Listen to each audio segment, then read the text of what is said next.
पता था कि ये चिड़िया वृंदावन के सिवा रह नहीं सकती, तो बटुआ में रख दिया और वो चुप शांत बैठी रही भगवत प्रेरित। और वो जब यमुना जी गए तो सोचा अब यमुना जी में स्नान करें, अपने ठाकुर जी को नहावे। जे भी नहा करके वो संपुट ऐसे खोला, भर से चिड़िया उड़ी अपने वृंदावन की तरफ। अब वो भागे, हरिराम व्यास जी के पास आए, बोले हमारे ठाकुर जी उड़कर वृंदावन आ गए, हमारे ठाकुर जी चिड़िया हो गए और उड़कर वृंदावन आए। हरिराम व्यास जी कह रहे देखो जाने का मन नहीं ठाकुर। हरिराम व्यास जी बड़े दुलार से श्री जुगल किशोर की सेवा में तन्मय। अब पूरे परिवार को जब पता चला कि लंगोटी बंद बैरागी हरिराम व्यास जी महाराज ऐसे तो जाया ही करते थे, विद्वता में दिग्विजयी होकर बहुत सी अर्थ राशि लाना, सम्मान पदक लाना, ऐसे ही घर वालों ने सोचा होगा कि वृंदावन भी गए, लेकिन यहाँ तो उल्टा हो गया। पोथी भी बात ही सब लंगोटी बंद भगवान के चरणारविंद में पूर्ण समर्पित। कुटुंब के लोग इनको लिवाने के लिए आए, बहुत समझाया, घेरे बैठे हरिराम व्यास जी। हरिराम व्यास जी ने देखा ये लोग तो हमारी बात ही नहीं सुन रहे, तो कहा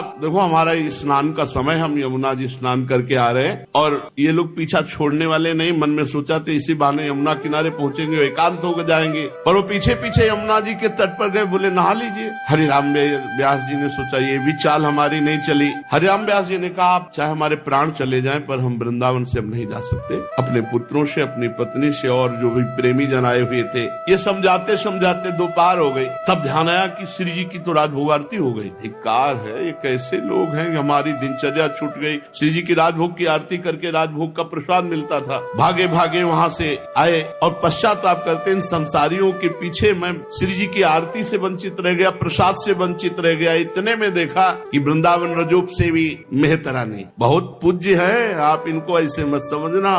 जिस दिन यहाँ वृंदावन के रजोप सेवी की सेवा हुई ना, उस दिन ठाकुर जी हम कैसे बताएं कैसे प्रसन्न थे। इनकी चरण रज, इनका चरणामृत आज भी हमारे सिराने रखा है। इनको इस दृष्टि से न देखना कि ये महारानी की निज महल की टहल करने वाली ये मेहतरानी है। पूरा परिवार पीछे था। उन्होंने कहा मैया सुन, राजभोग का प्रसाद ले आई। बोले हाँ राधा वल्लभ जी का मिला है टोकरी में, खोल टोकरी। सब परिवार के उत्तम उत्तम कुल से ऊंचे और हिस्सा उनको पकौड़ी उठाई और मुख में डाला, जय राधा वल्लभ लाल। अब संतोष हुआ कि कम से कम प्रसाद तो मिला। ओ अरे महाराज ये क्या कर रहे हो, आप हमारी टोकरी से पा रहे हो। बोले भैया आज तूने कृतार्थ कर। परिवार वालों ने देखा मेहतरानी की टोकरी से और इतने उत्तम कुल के, उनको लगा कि ब्राह्मण तो रह ही नहीं गया, अब ले जाने लायक ही नहीं। एक पकौड़ी सब जग छूट। हरिराम व्यास जी का बड़े समझाने समझ में नहीं आ रहे थे। अब दोबारा किसी ने नहीं कहा कि महाराज ओरछा चलो। हरिराम व्यास जी ने एक प्रसाद की पकौड़ी का चमत्कार कि जो घंटों से हम शास्त्र की बातें समझा रहे थे परिवार वालों की समझ में, उस समय पांडित्य का बहुत बड़ा प्रभाव था। हरिराम व्यास जी ने का संसार छूटा। भगवान का प्रसाद कितना महत्वशाली है कि संसार छूट। ये बात समझना बहुत कठिन है। देह का भाव, जाति का भाव, कुल का भाव, सम्मान का भाव, प्रतिष्ठा का भाव, ये छोड़ना बहुत कठिन होता है। परिवार के लोग सोचे कि ये तो भ्रष्ट हो गए, मेहतरानी के एक पकौड़ी सब जग प्रपंच छूट गया। कुटुंब के लोग उल्टे पांव लौट गए। जब ओरछा नरेश महाराज मधुकर शाह जी ने सुना तो उनकी और श्रद्धा हुई, क्योंकि महाभागवत थे। वो लगा गुरुदेव अब जाति कुल लोक मर्यादा के ऊपर उठ चुके हैं, प्रेम धाम में भगवत प्रसाद की महिमा की रक्षा की, भगवत प्रसाद को पाया और सीधे बहुत बड़े महाभागवत और महाबली थे। मधुकर शाह जी वृंदावन आए, हरिराम व्यास जी से बहुत प्रार्थना की। हरिराम व्यास जी ने कहा वृंदावन हमारा जीवन प्राण है, हम इसे छोड़ नहीं सकते। अब उनको कोई उपाय नहीं सूझा तो पता चला कि अगर हरिवंश महाप्रभु कह दें, गुरुदेव कह दें तो ये आज्ञा नहीं टाल सकते। अतः वह हरिवंश महाप्रभु के पास गए और साष्टांग दंडवत की और कहा महाराज मेरे हृदय में एक प्रश्न है, आप समाधान कर दीजिए। मैं जानना चाहता हूं कि अपना कल्याण करना श्रेष्ठ है या अपने द्वारा हजारों का कल्याण करना श्रेष्ठ है। तो हरिवंश महाप्रभु ने कहा प्रथम पक्ष की अपेक्षा द्वितीय पक्ष श्रेष्ठ है। तब उन्होंने कहा कि महाराज मेरा नाम मधुकर शाह है और हमारे गुरुदेव है हरिराम व्यास जी। अगर ये वृंदावन रहेंगे तो इनका परम कल्याण होगा, लेकिन अगर वो ओरछा पहुंच गए तो लाखों का कल्याण कर देंगे। तो प्रथम पक्ष से द्वितीय पक्ष श्रेष्ठ, इसलिए महाराज आप आदेश कर दीजिए हरिराम व्यास जी को कि वृंदावन से ओरछा चले जाएं। हरिवंश महाप्रभु ने कहा ठीक है। श्री व्यास जी उस समय एकांत सेवन, मधुकर शाह जी की बात सुनकर के वैष्णव गया और बताया कि गुरुदेव हरिवंश महाप्रभु ने आदेश कर दिया है कि आप वृंदावन से ओरछा चले जाएं और वहां लाखों का कल्याण करें। महाप्रभु हरिवंश चंद्र जी ने कह दिया, राजा को आज्ञा दे दी। हरिराम व्यास जी विचार में पड़ गए कि गुरुदेव की आज्ञा का उल्लंघन नहीं हो सकता। प्राण निकल जाए पर गुरुदेव की आज्ञा को उल्लंघन नहीं हो सकता, और वृंदावन छोड़ के मैं जी नहीं सकता। तो मुख पे कालिक पोती और दौड़ दौड़ करके एक एक वृंदावन के वृक्ष को ऐसे हृदय से लगा के विलाप करते, हा वृंदावन मैं तुम्हारे बिना जी नहीं सकता। अंदर की आसक्ति प्रबल वृंदावन से लिपट कर रो रो कर कहते कि हे वृंदावन के वृक्ष, आप हमारे माता हो, आप पिता हो, आप हमारे भाई हो, आप हमारे बंधु, आप हमारे कुटुंब हो, आप हमारे परिवार हो, आप हमारे इष्ट हो। वृंदावन के रूख हमारे माता पिता सुत बंध, मैं आप लोगों से बिछुड़ कर जी नहीं सकता। हे वृंदावन की लताओ, हे वृंदावन के खग मृग पशु पंछियों, विलाप। और किसी ने जब ये हरिराम व्यास जी की विकलता देखी तो हरिवंश महाप्रभु से बताया कि प्रभु वो तो प्राण छूट जाएंगे आपकी आज्ञा का पालन करने के लिए। वो अगर कदम बढ़ाएंगे तो वृंदावन से बाहर उनका शरीर, केवल प्राण तो यही निकल जाएंगे। हरिवंश महाप्रभु बहुत प्रसन्न। मैं देखना चाहता था कि वृंदावन के प्रति कितना प्रेम है।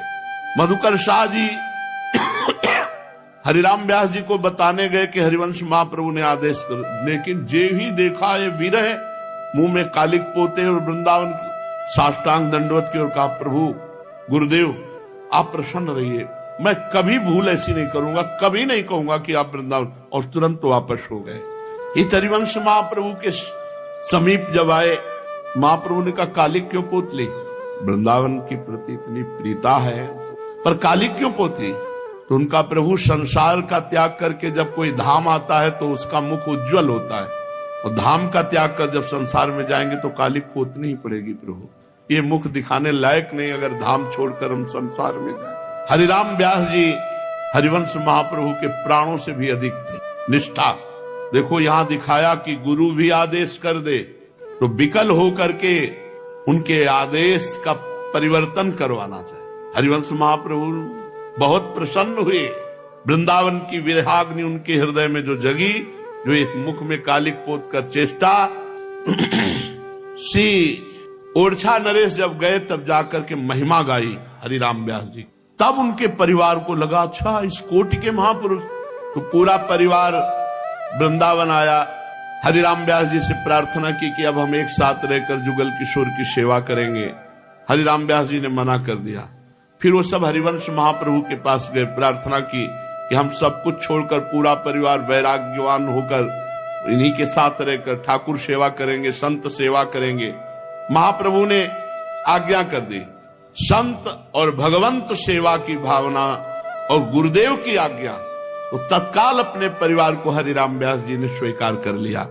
संत सुख देन बैठे संग ही प्रसाद लेन, परोसतिया सब भांतिन प्रवीण है। दूध बरताई ले मलाई छिटकाई निज, खीज उठे जान पति पोषति नवीन है। सेवा सो छुटाए दई अति अनुमनी भई, गई भूख बीते दिन तीन तन छीन है। सब समुझावे तब दंड को मनावे, अंग आभरण बेच साधु जेवे यो अधीन है। हरिराम व्यास जी ने परिवार को स्वीकार किया। अब रोज संत सेवा, जो भिक्षावृत्ति से संत रसिक जन वृंदावन वास करते, सबको सुंदर सुंदर भोग बनाकर पवाना, ठाकुर जी को पवा के उनका प्रसाद पवाना और आग्रह करके संतों को पवाते। एक दिन की बात है, संतों की पंक्ति में हरिराम व्यास जी भी बैठे हुए थे और सब संतों को भोग परोसा जा रहा था। इनकी पत्नी बहुत प्रवीण थी रसोई बनाने में, सुंदर सुंदर भोग पदार्थ, दूध परोस रही थी, पका हुआ दूध। स्वाभाविक मलाई हरिराम व्यास जी के कटोरे में गिर गई। हरिराम व्यास जी ने संतों की तरफ देखा और अपने बहुत क्रोधित हुए और उसी समय कहा कि ये शरीर तुम्हारा पति है, इसलिए इसको मलाई, और हमारे प्रीतम संत जन है, इनको केवल दूध। तुम्हारी अभी भेद बुद्धि है संत सेवा में, जाओ मैं तुम्हारा त्याग करता हूं। जबकि ऐसा कोई भाव नहीं था, स्वाभाविक घटना घटी। स्वाभाविक ऐसे परोसते हुए मलाई उनके उसमें चली गई, बिल्कुल ऐसा भाव नहीं था। अब तो संतों के सामने डांट लगा दी और सेवा से निष्कासित कर दिया, अलग कर दिया। अब बहुत उदास और बहुत खिन्न हो गई, न जल पिया न भोजन पाया। जब 3 दिन व्यतीत हुए, शरीर अत्यंत क्षीण होने लगा, तो संतों ने बताया, हरिराम व्यास जी से प्रार्थना की कि बिल्कुल कोई ऐसा इनका भाव नहीं। हम देखते हैं समान भाव से संतों के प्रति इनका भाव है। तो उन्होंने कहा आप बिना दंड के, बिना प्रायश्चित के हम सेवा में नहीं लेंगे। तो संतों ने कहा क्या दंड? उनका जितने सुहाग के आभूषण हैं सब आभूषण बेच करके भंडारा करे, संतों को पवावे, तब हम इनको सेवा में लेंगे। उस समय 20,000 रुपए के आभूषण बिके थे। हरिराम व्यास जी की पत्नी ने अपने समस्त सुहाग के आभूषण बेच करके संतों को भोग पवाया। हरिराम व्यास जी ने कहा, विनती सुनिए वैष्णव दासी, जा शरीर में बसत निरंतर नरक व्याधि पित खासी। इसमें क्या इसको पति मानना चाहिए? शरीर को तुम वैष्णव की सेवा करते हो, ये कभी भाव ना आने पावे कि अपने पति को अच्छा पदार्थ और वैष्णव जनों को, इससे बहुत बड़ी हानि होती। वैसे भी पंक्ति में जब बैठाल दिया जाए तो कभी भेद करके परोसना नहीं चाहिए, एक समान सबको परोसना चाहिए। अगर ऐसा हुआ कि पंक्ति में कुछ और चला और आप अलग और कुछ पाए अच्छे पदार्थ, वो अच्छे पदार्थ आपकी बुद्धि को भजन रहित कर देंगे। जो पंक्ति में चले वही पाओ। अगर पंक्ति के विलग कुछ, तो फिर वो इस शरीर का राग त्याग करके भगवत अनुराग करना चाहिए। हरिराम व्यास जी की बेटी थी, रत्नाबाई नाम था। सुता को विवाह भयो बड़ो उत्साह कियो, नाना पकवान सबनी के बनी आए हैं। भक्तन की सुधि करी खरी अरबरी मति, भावना करत भोग सुखद लगाए हैं। आए गए साधु सो बुलाए, कहीं पावे जाए, पोटनी बंधाए चाहे कुंजनी पठाए हैं।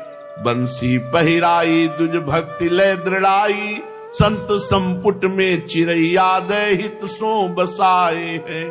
बेटी के ब्याह में बारात आती है, बहुत से बाराती आते हैं, बड़े पकवान बनाए गए सब, जैसे राजा महाराजा के यहाँ स्वागत होता है। जिनके सेवक है मधुकर शाह, उनकी बेटी का ब्याह, तो हरिराम व्यास जी ने सोचा है सब संसारी आदमी खाएंगे, इतने सुंदर सुंदर पदार्थ हैं, वृंदावन के संत पावे जो नाम जप करते हैं। तो हमारे यहाँ संतों में कुतवाल संत होते हैं, आप केवल उनको पकड़ लीजिए, उनको सूचना दे दीजिए, पूरे वृंदावन में सूचना फैला देंगे। वो पूरी तुरंत अमनिया बट रहा है, तुरंत हरिराम व्यास जी क्या, अरे तो सौभाग्य है, हरिराम व्यास जी अपने हाथ से अमनिया दे रहे हैं।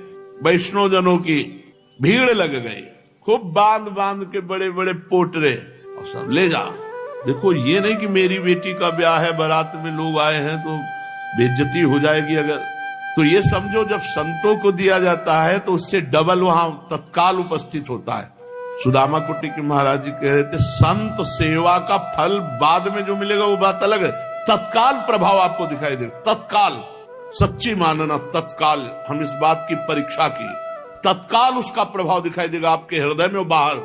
हम कहते हैं सही धनी बनना है ना, तो संत सेवा शुरू कर, कोई एक संत को, पर नियम न टूटने पावे और दैन्य होके, फिर आप देख लो तो सही धनी कौन होता है जानते हो? दंपति संपत्ति पाई है, प्रिया प्रीतम की प्राप्ति हो जाए। अब संतों को पोटली बंधवा करके दे दी, तो क्या बाराती भूखे रह गए? नहीं, अन्न जितना बांटा उससे ज्यादा वहां जमा हो गए। ठाकुर जुगल किशोर के लाडलियों को पवा रहे हैं, तो ठाकुर जुगल किशोर व्यवस्था भंग होने देंगे? एक बार उड़िया बाबा जी के यहाँ लगभग 1000 आदमी का भोजन बना। 400-500 थे, 400-500 और हो जाएंगे। जब ये पता चला कि उड़िया बाबा के यहाँ हो रहा है, वहां कई हजार लोग। उड़िया बाबा से कहा कि बाबा 1000 की व्यवस्था, कई हजार तो आ चुके। तो बाबा गए, ऊपर का अपना अचला उठाया और ऐसे कहा इसके अंदर बस एक आदमी रहना, और ये तू लौट कर मत देखना, केवल देते रहना। सब पा गए, फिर भी भंडारा बचा रहा। क्या वस्त्र में बाबा के था? वस्त्र में नहीं, संकल्प में अन्नपूर्णा साक्षात विराजमान हो गई। ऐसे साक्षात अन्नपूर्णा हरे राम व्यास जी के इसमें हमने कई महापुरुषों के ये प्रभाव देखे, कई प्रभाव। नारदानंद सरस्वती जी नैमिषारण्य के जा रहे थे, कहीं उनका प्रवचन था, रास्ते में इंजन बैठ गया गाड़ी का, बंद, स्टार्ट ही नहीं, जंगल, और रात होने जा रही थी। उनका स्वामी जी अब क्या हो सकता है, यहाँ तो पता ही नहीं कि कितनी दूर में कहाँ क्या है, और अंधेरा होने को है, कोई मिलेगा नहीं, अब क्या होगा। स्वामी जी ने ऐसे दंड पकड़ा, नारायण नारायण नारायण, और ऐसे लगाया सामने इंजन की तरफ, और कहा चलो, और नारायण, गाड़ी चल पड़ी। और जहां वहां पहुंच गए, नियत स्थान, दंड हटाया, इंजन बंद। सामर्थ्य भजन की एक ये सिद्धि नहीं है, ये अलौकिक संकल्प सामर्थ्य है, अलौकिक हरिराम व्यास जी ने जितना बांटा उससे दूना उनके भंडारे में आ गया। एक बार कोई प्रियजन सुंदर सोने की बंसी लाया ठाकुर जी के लिए। बंसी धारण कराने की चेष्टा की तो ठाकुर जी का कर कमल का जो छेद था वो पतला और बंसी मोटी थी। वो बार बार प्रयास कर रहे थे कि भगत बड़े भाव से लाया, स्वर्ण की बंसी धारण करवा दे। बहुत ध्यान से सुनना, तो जोर लगा दिया, जोर, तो ठाकुर जी की अंगुली छिल गई और रक्त प्रवाह होने लगा। हरिराम व्यास जी ने एकदम, अरे मतलब समझ रहे हो, जोर कर दिया तो रक्त प्रवाह होने। शिष्य ठाकुर जी लाला बाबू के कई लोगों ने कहा कि प्राण प्रतिष्ठा हो गई, ठाकुर जी आ गए। बोले हाँ ठाकुर जी है। बोले कैसे प्रमाणित करें? बोले हम कह रहे हैं हमारे ठाकुर जी आगे, चंद्रमा आगे लगता है, श्याम चंद्रमा, क्या उनका नाम, बलराम जी ने हमें दर्शन भी कराए। तो माखन लिया, ऐसे मस्तक पर रख दिया, थोड़ी देर में पूरा माखन पिघल गया। ठाकुर जी विराजमान। जब हम भाव करते हैं, अगर कोई प्रेमी अपने हृदय से ठाकुर को लगा ले, उसी समय प्राण प्रतिष्ठा हो गई। जो मंत्रों से होती है ना, प्रेमियों के हृदय से एक क्षण में, और भाव जब किया जाता है तो शायद देखो ठाकुर जी की अंगुली से रक्त बहने लगा।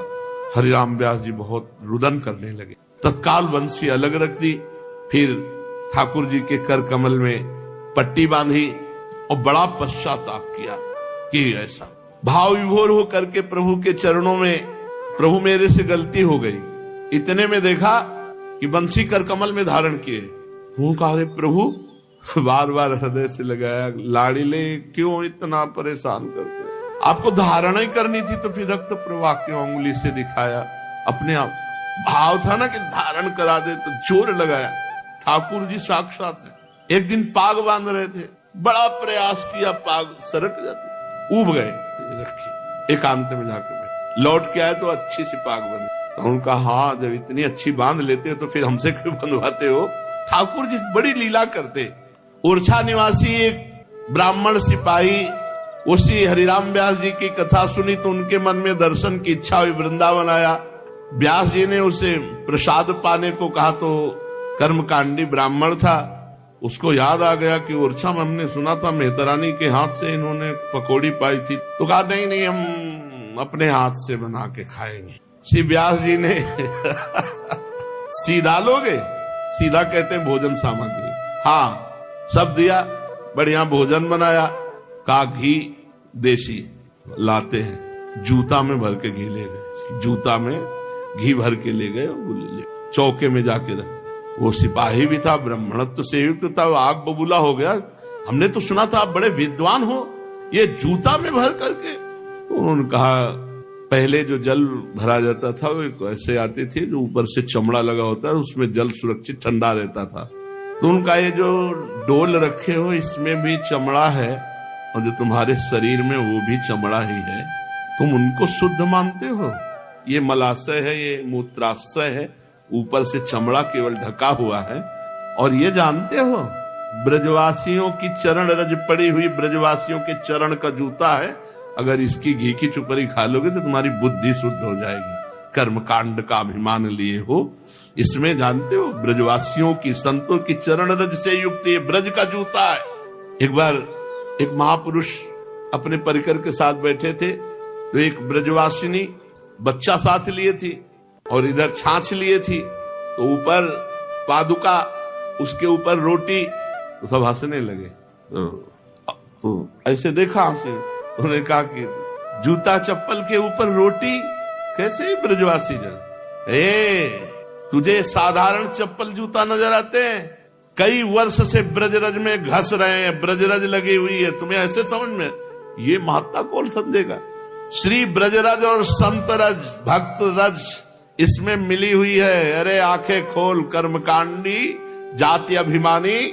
तू अपने, जब हरिराम व्यास जी ने उपदेश किया तो चरणों में गिर गया। एक होता है साधारण उपदेश करना, एक होता है अपने अध्यात्म से जब, तो सामने वाले का परिवर्तन होता ही है। व्यास जी की कृपा से वो भी जाति अभिमान से मुक्त होकर भक्त बना। एक संत तीर्थ यात्रा करते हुए वृंदावन आए, हरिराम व्यास जी के पास रुके।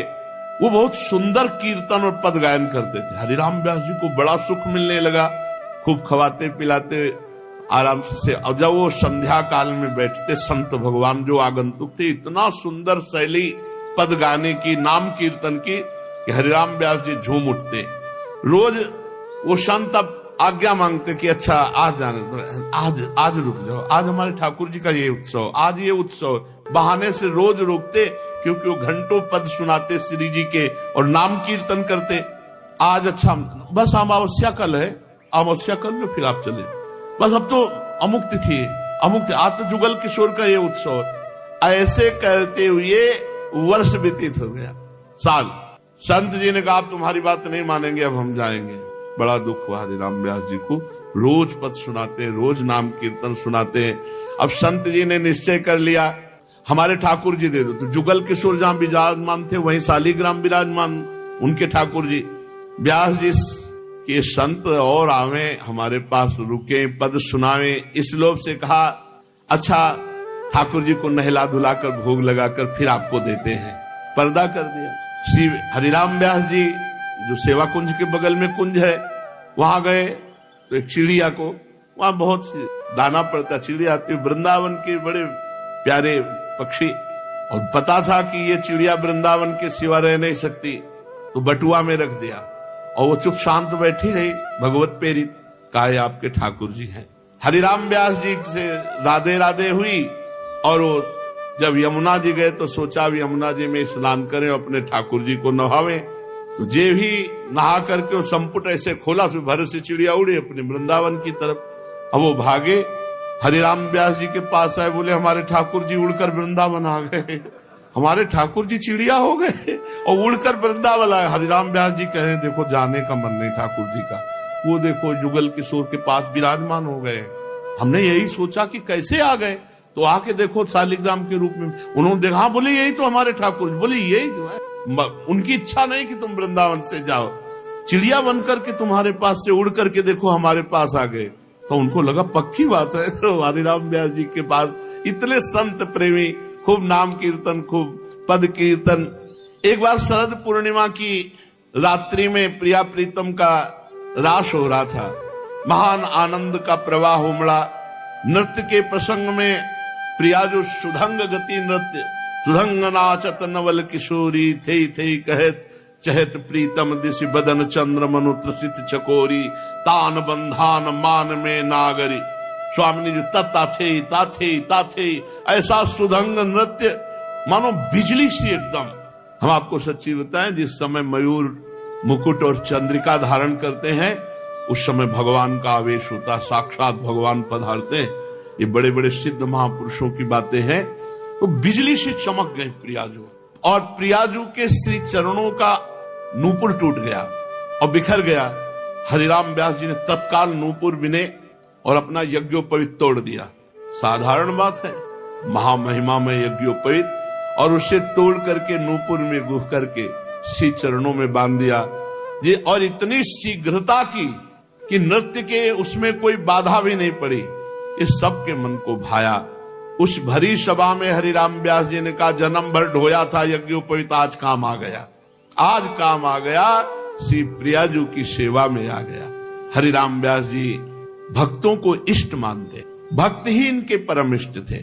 ये जब बात सुनी किसी महंत ने तो सोचा कि केवल नाम ही है इनका ऐसा कि भक्त इष्ट मानते हैं, जरा इनमें है भी इष्ट भाव। तो बहुत बड़ी संतों की जमात लेकर हरिराम व्यास जी के पास आए और आते ही कहा कि हम सब बहुत भूखे हैं। उनकी बात सुनकर व्यास जी ने कहा धैर्य धारण कीजिए, बस ठाकुर जी का मनिया बना भोग लगाओ, आप सब संतों को पवाया। महंत जी ने सोचा कि भगवान को अपना इष्ट मानते हैं तो ये संतों को इष्ट कैसे मानते हैं। कह रहे ठाकुर जी को भोग लग करके फिर हम आपको अभी पवा रहे हैं, बस आप चिंता मत करो। तो संतों को इष्ट का माना, इष्ट तो प्रिया प्रीतम को माना, जुगल किशोर को माना। ये ऊपर से बात है कि भक्त इष्ट हैं, लेकिन इष्ट तो प्रभु को मानते हैं, भक्त को कहां मानते हैं, क्योंकि प्रभु का भोग लगा करके संतों को।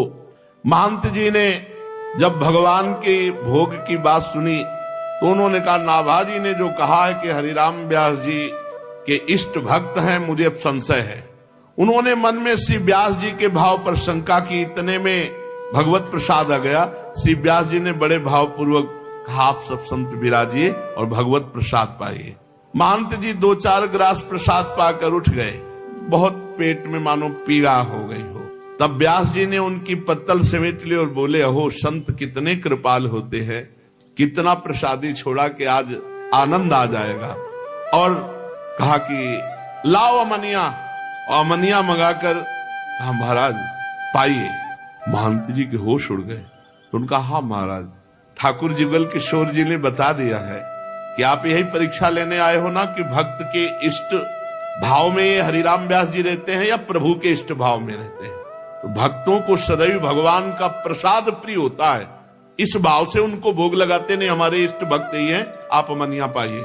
और ये किसी ने कहा नहीं था, तो वो समझ गए पहुंचे हुए महापुरुष हैं, चरणों में गिर गए और आंखों से आंसू बहने लगे कि नहीं प्रभु, उत्तम बात तो है कि भक्तों को जो प्रिय है, तो भक्त हमारे इष्ट है, हमारे भक्तों को प्रिय क्या है, भगवान का लगा हुआ भोग। भक्त कभी अमनिया नहीं पा सकता। श्री हरिराम व्यास जी के 3 पुत्र थे। अपने पुत्रों में अपनी संपत्ति का बंटवारा नितांत ही नवीन ढंग से किया। एक हिस्से में ठाकुर जी की सेवा पूजा रखी, दूसरे हिस्से में द्रव्य आभूषण, तीसरे हिस्से में श्याम बंदनी छाप रखी और कहा स्वीकार करो, इनमें से स्वेच्छानुसार ले लो। बंटवारे का अद्भुत ढंग देखकर प्रथम तो पुत्रों को बड़ा सोच हुआ कि कौन क्या ले, फिर बाद में ज्येष्ठ पुत्र ने धन लिया, बड़े पुत्र ने, मंझले पुत्र ने ठाकुर जुगल किशोर की सेवा ली और तीसरे पुत्र श्री किशोर दास जी ने छाप, श्याम बंदनी, ललाट पर तिलक और गले में माला। श्री हरिराम व्यास जी ने किशोर दास जी को कहा कि स्वामी जी के चरणों का आश्रय लो। श्री स्वामी हरिदास जी ने किशोर दास जी को छाप दिया, अपना शिष्य बनाया। एक दिन स्वामी जी के आदेश से किशोर दास जी कुछ रात रहते यमुना जल लेने गए तो वहां उन्होंने यमुना पुलिन पर श्री प्रिया प्रीतम का दिव्य रास देखा। ये दिव्य धाम है, यहाँ कभी भी घटना घट सकती है, यदि सही ढंग से चलोगे तो कोई न कोई लीला स्फुरित होने लगे, बहुत महिमामय धाम है। भाव की उमंग में श्री किशोर दास जी ने उसी समय स्वरचित एक पद गाया, जिसे ललितादि सखियों ने तत्काल सीख लिया। और फिर जब भावना में स्वामी श्री हरिदास जी रास क्रीड़ा का ध्यान कर रहे थे तो रास में वही पद श्री ललिता सखी ने गाकर सुनाया, जो स्वामी जी का मन हरण हो गया। रासदास, बिलासदास और किशोर दास, ये 3 पुत्र हरिराम व्यास जी के थे। हरिराम व्यास जी का आज जो पावन, बहुत और भी चरित्र है, पावन चरित्र जो श्रवण कथन हुआ, इसमें से सार बात है भक्तों के चरणों का आश्रय, धाम की अनन्य निष्ठा और इष्ट में अतिशय प्रीति होना। भक्तों के चरणों में पूर्ण नमन, धाम की निष्ठा और इष्ट चरणों में प्रीति होना, इसी से जीवन में सब परम लाभ जो हैं, जितनी अध्यात्म की ऊंचाइयां हैं, वो सब आ जाएंगी। बस 3 बात पकड़ लो, भक्तों के चरणों में नमन। कैसे, किसी भी संप्रदाय के कोई भी संत महात्मा गृहस्थ वैष्णव तिलक कंठी तुरंत नमस्कार, ऐसे ग्रीवा हो जाए। और इष्ट में प्रीति और धाम की निष्ठा, इसी से सब प्राप्त हो जाता है। शेष चर्चा आगे। श्री राधा वल्लभ लाल की।